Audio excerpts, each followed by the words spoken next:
صفحہ نمبر 99 اور معارف القرآن کا جلد اول، اور آج کا ہیڈنگ ہے مسئلہ استعانت و توسل کی تحقیق اور احکام کی تفصیل۔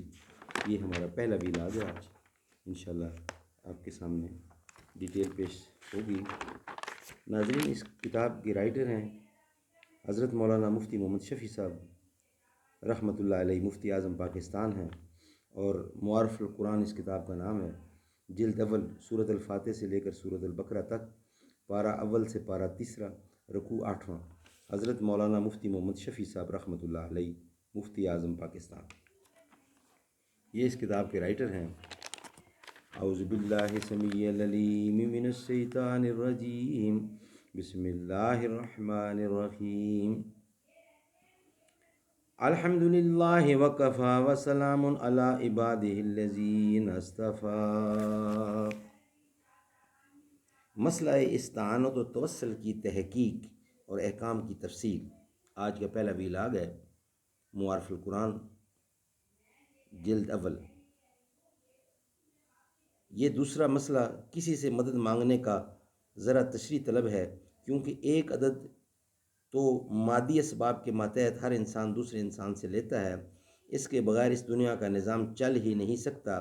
صنعت کار اپنی صنعت کے ذریعے ساری مخلوق کی خدمت کرتا ہے، مزدور، مہمار، بڑھئی، لوہار سب مخلوق کی مدد میں لگے ہوئے ہیں، اور ہر شخص ان سے مدد لینے مانگنے پر مجبور ہے۔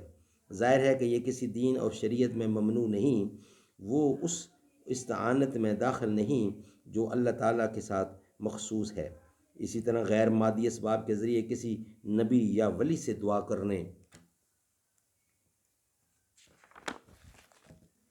کی مدد مانگنا یا ان کا وسیلہ دے کر براہ راست اللہ تعالیٰ سے دعا مانگنا روایات حدیث اور اشارات قرآن سے اس کا بھی جو جواز ثابت ہے، وہ بھی اس استعانت میں داخل نہیں جو صرف اللہ تعالیٰ کے لیے مخصوص اور غیر اللہ کے لیے حرام و شرک ہے۔ اب وہ مخصوص استعانت و امداد جو اللہ تعالیٰ کے ساتھ خاص ہے اور غیر اللہ کے لیے شرک ہے، کون سی؟ اس کی دو قسمیں ہیں۔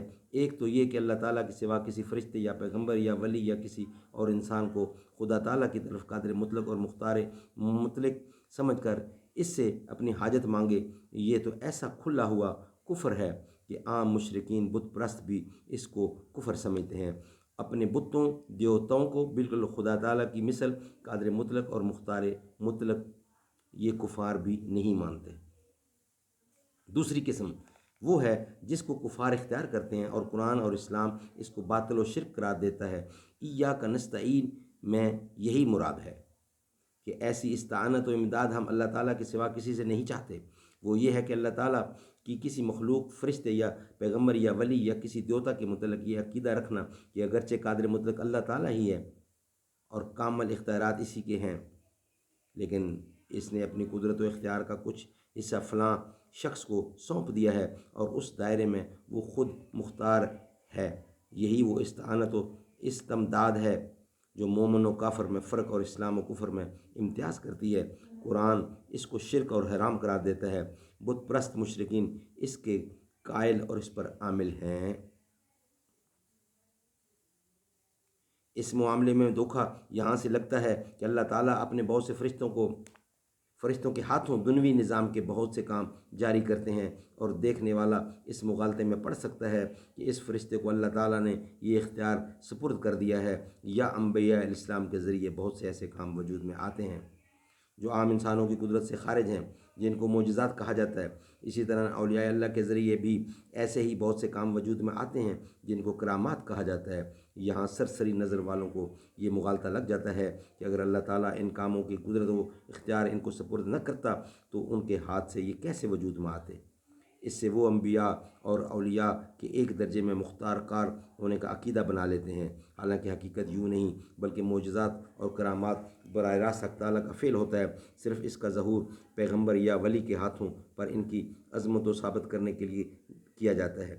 پیغمبر اور ولی کو اس کے وجود میں لانے کا کوئی اختیار نہیں ہوتا۔ قرآن کریم کی بے شمار آیات اس پر شاہد ہیں۔ مثلا آیت وَمَا رَمَيْتَ إِذْ رَمَيْتَ وَلَكِنَّ اللَّهَ رَمَى، میں رسول کریم صلی اللہ علیہ وسلم کی اس معجزے کا ذکر ہے جس میں آپ نے دشمن کے لشکر کی طرف ایک مٹھی کنکریوں کی پھینکی اور اللہ تعالیٰ کی قدرت سے وہ سارے لشکر کی آنکھوں میں جا لگیں۔ اس کے متعلق ارشاد ہے کہ یہ آپ نے نہیں پھینکی بلکہ اللہ تعالیٰ نے پھینکی تھی، جس سے معلوم ہوا کہ معجزہ جو نبی کے واسطے سے صادر ہوتا ہے وہ در حقیقت اللہ تعالیٰ کا فعل ہوتا ہے۔ اللہ تعالیٰ ہمیں سمجھنے کی توفیق عطا فرمائے۔